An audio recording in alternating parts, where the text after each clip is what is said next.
Filming live from, where are we? The Firehouse. It's Good Night with Christopher Blue. With special guest star, Rook.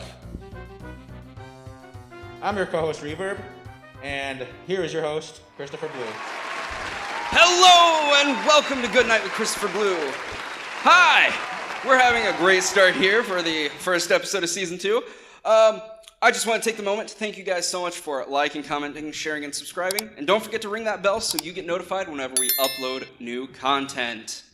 When we come back, Rook. Do you want to win $100? That's right. We are giving away $100 and you could win. Here's how you do it. 1. Subscribe to the channel. 2. In the comments, put the secret word that'll be hidden in every episode. It'll look something like this. And 3, you can get a bonus 5 entries every month just by signing up for our Patreon. At the end of Season 2, we will do a drawing to see who wins that $100 gift card, but we'll also be giving away some merch items as well. To sum up, subscribe to the channel, make sure it's public so I can see you're actually subscribed, comment on every video the secret word that's hidden, and get a bonus 5 entries every month that you are on our Patreon. Doesn't matter what tier. And you could possibly win yourself a $100 gift card. Tonight's special guest is a magician who I know has some awesome tricks planned for us. He has a really good story to tell us as well about how he got into magic and all that. So, out of studio, take it away, Chris. Thank you, Chris. I am here with Rook, the magician. It's so exciting to have you on the show. Thank you for coming on. Thank you so much for having me. It's wonderful and exciting to appear here. So, Rook, you are a magician. How long have you been performing magic? I have done magic and escape since I was 6 years old. So, well, that's kind of a complicated story with that. I'm embellishing a little bit, I must admit. The story runs a little bit like this. When I was entering school for the very first time, I was entered into what was sort of a precursor to what are now called charter schools. In New Orleans, it wasn't a charter school system yet, but it was eventually going to turn into something like that. Kind of a K-8 inclusive thing. I had no idea what I was getting myself into, of course. My mother sold it to me as, you're going to get to go to school with the big kids. Well, of course, I was all about that. But my cousins weren't as supportive. They said, oh, you're so tiny. I was always a little bitty kid. You're so tiny. You're going to be thrown in the locker on the very first day. I had no idea what a locker was. Being forcibly inserted into one sounded horrifying. So I had a plan. I was going to find one, get into it, and figure a way out. Turns out kindergartners, elementary school kids didn't get lockers, just the junior high school kids did. So I had to make a friend who had a brother who was in junior high. I managed that early on, and I approached this brother and said, do you have a locker? He said, well, yeah. I said, well, can you put me in? He said, well, no. He was a pretty nice kid, really. And apparently, putting a kid in a locker is a kind of a challenge. And he would also get in trouble. He didn't want to do that. Right. And I am nothing if not persistent. I eventually wore this poor kid down. And it was a pain in the butt to get me in that thing. He had to clear all this stuff out. And the thing was smelly, of course. And there's a little lever inside that, had the indwelling lock thing. And if there's a little lever inside, just pop the door right open. And the kid was really, it took me a little bit to figure it out. And of course, I was a small kid. It was kind of roomy on me. So I wasn't like claustrophobic or anything in there. So I was like, boom, thing popped open. And he was impressed. He said, oh, could you just do that again? I'm like, yeah, man, you want me back in the locker? I'm back in the locker. I just made a big friend. You want me in the locker? Dude, I'm in the locker. Okay, let me know you out. So I popped the door, and I'm Thorndyke's cat at this particular point. I figured the way out. I'll pop right out in a second. So he closed the door, and boom, I'm right back out. And I was like, no. Wait, just if it's okay with you, if you're all right with it, just wait until I give the signal, okay? So I'm in the locker. I'm just waiting for a few minutes. And I go boom, boom, boom. And on the outside, I'm like, Okay, that must be the signal. I pop it open. The dude drew a crowd. And there's all of a sudden this applause, and he's announcing me as New Orleans' youngest escape artist. And I am hooked. That's an I awesome story. immediately go home and say, Mom, what's an escape artist? Thing is, mom's a waitress, of course, but in her off time, she supplements her income as a clown and a fortune teller at carnivals and street corners and stuff like that. So she knows the vaudeville, the carnival scene, that sort of thing. She introduces me to street performance art and that sort of stuff, and teaches me what an escape artist is. And I literally become New Orleans' youngest escape artist. That becomes my tagline. Wow. And so by the time I'm 8, I actually have a pretty convincing street show. By the time I'm about, I don't know, I'm still around 8-ish. The years are kind of fuzzy. Mom and I are performing at a carnival. I go to a 10-in-1. For the viewers that aren't familiar with what that is a sideshow setup where you pay 1 fee and you see 10 shows, 10 performances. Oh, wow. And that's usually freak show type stuff. You see the sword swallower, the contortionist, the amazing elastic man. I got to see Popeye there, the guy that gets Popeye's eyes out of his head. Those kind of strange things. But they also had a magician. It was my first live magician I ever saw.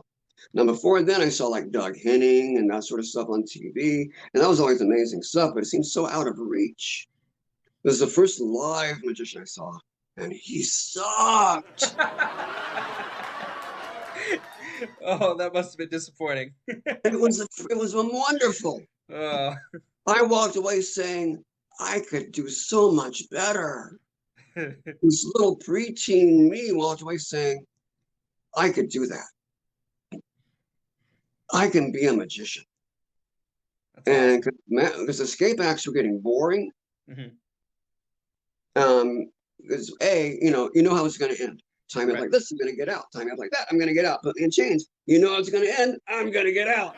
Plus, tying a child up on a street corner, even in the 70s in New Orleans, it's kind of creepy. Fair enough.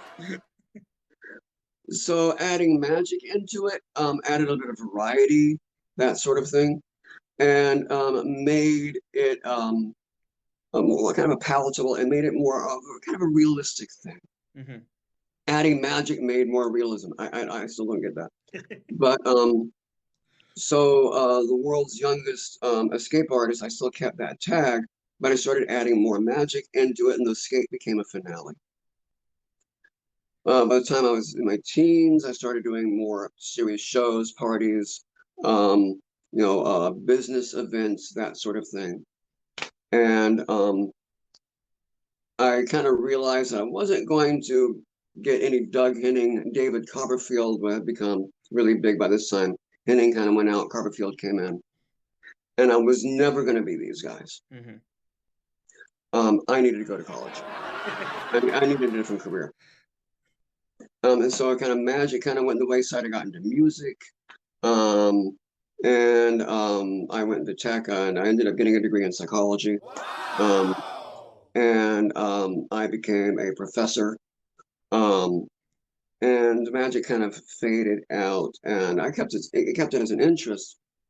And this is where the RLSH thing kind of came in.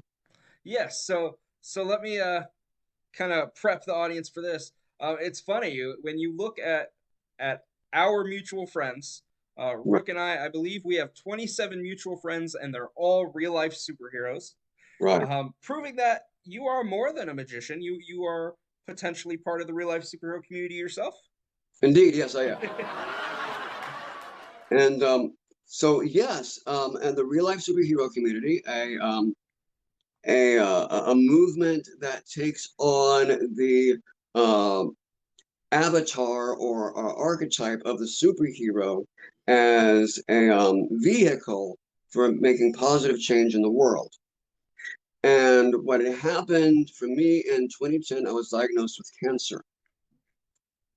And what I often told my students in my classes is that individuals with a terminal illness or a serious illness, I should preface this. I often say to my students, it's sort of an existential threat that we all have an expiration date.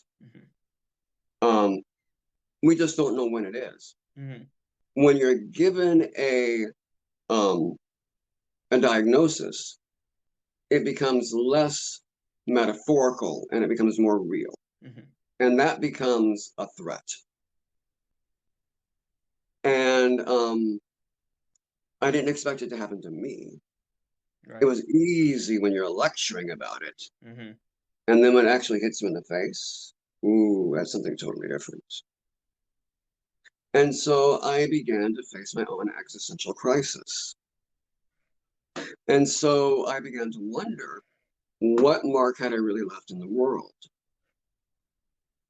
I had carved out a satisfying career, had a fairly happy family, but had I actually impacted anything beyond that?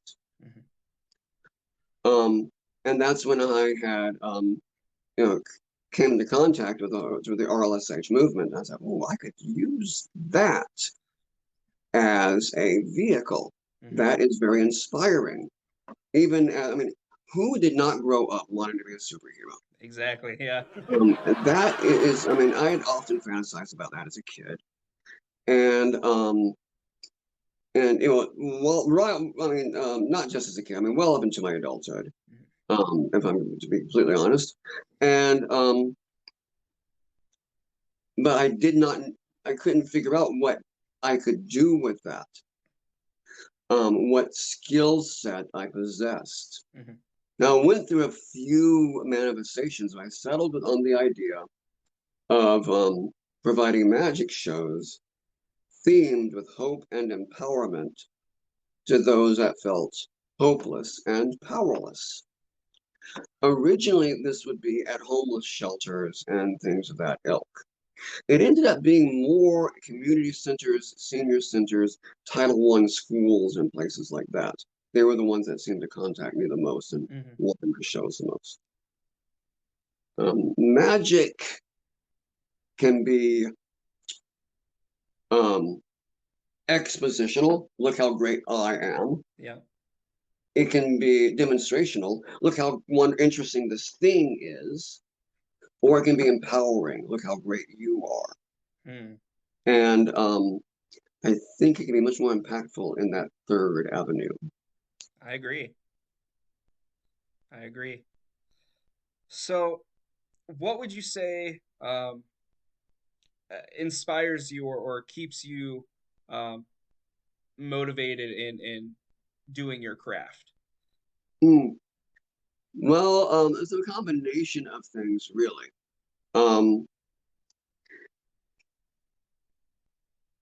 There is, of course, every performer has, I think, a bit of a desire for ego gratification, I think. The audience coming back at you with the applause, oh, I loved that kind of thing. Of course, I would be completely disingenuous to say I do not enjoy the adulation of the crowd.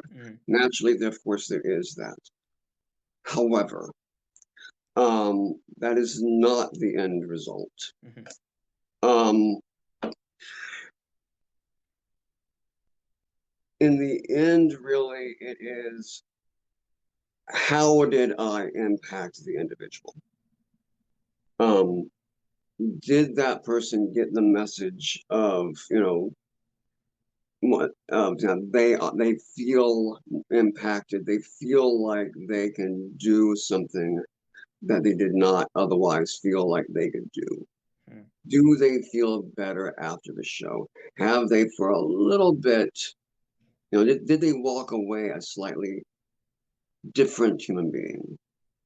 And occasionally I get those messages I love that that. they walked away a more empowered, lighter individual. And if I get that, then yes, that inspires me. That's wonderful. Now you've prepared a trick for us, but before we get into that, where can people go to keep up with what you're doing or to see future shows or events that you're doing? Right. Now, most of the shows that I do are specifically for the places that I perform. Um, most of my shows have been they've been very limited due to the COVID epidemic. Um, Again, like I said before, a lot of these are community centers, and a lot of them have shut down for events. Mm-hmm. They're still a little bit leery about having these big events, and so they haven't had people come in, such Right. as myself. So I have not. I used to perform my meaningful magic. I should say, to answer your first question, my website is www.meaningfulmagic.org, and I generally post where I'm performing on those sites. Generally, it's specifically for those particular sites, though. Mm-hmm. When I do have sites that are open to shows that are open to the public, though, I do indicate that on the website. Wonderful. I'll make sure that your website is in the description of this video. Fantastic. There are fewer shows than there have been. Mm-hmm. My goal as my organizational goal has always been 12 shows per year. Before the COVID epidemic, we've normally exceeded that by double. We've normally done at least 24 per year. Mm. However, the last couple of years, we've done maybe 6 to 8 to 4. It's Mm-hmm. been very low recently. Fair enough. Well, Rook, without further ado, let's get to your trick. Can you see the apple here? I can, yes. I'm gonna make sure it's in the frame. And Now, before you continue, I'm actually really excited about seeing this because this is a trick that you tease in your profile picture. And I've always been curious about this, so I'm super excited to be seeing this. this is one of the ones that I am kind of known for some reasons. You know, it's one of my goals, always to do a trick. One of my magical goals early on was to do every trick that have killed magicians in the past. Oh. I'll try not to die on your show. Might boost my ratings, but let's try to. Cut the commercial. Cut the commercial. Yeah. I have always loved the image of the razor-bladed apple. You know, Yeah. It's symbolic to me. It's like life, sweet, tempting, dangerous. It gives us things that are difficult, hard, and be careful here. Sharp.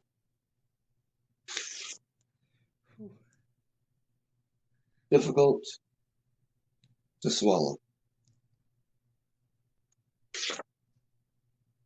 Can I tell you a secret? Please. When we do this stunt, not a trick, stunts work. We don't generally use thread. Dental floss. You see, dental floss is waxy. Okay. And it's the waxy nature of the floss. There we go. Should be nothing. Now allows me to manipulate it with the lips, the gum. Plus, it's minty. Yeah. Now, you don't have to like all those hard times that life throws at you. You just have to take it in. Accept it. Now, I know what you're thinking. Does this guy do kid shows? He's like, I hate that little so-and-so next door. You know, I'm probably one of the only guys that gets to do this at kid shows because of all this mess over here. Oh, okay.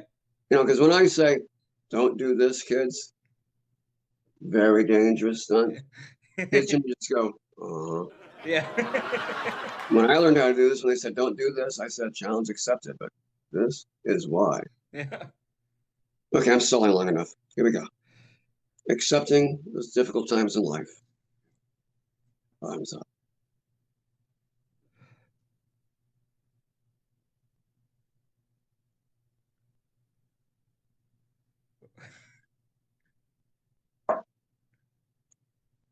Mhm.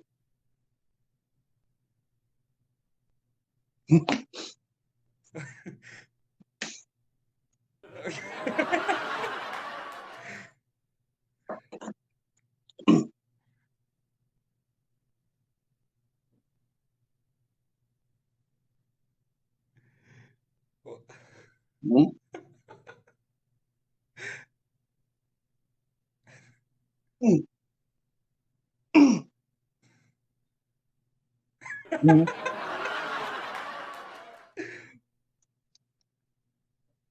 It's what? Because when you're taking this sometimes, you can often pull off some.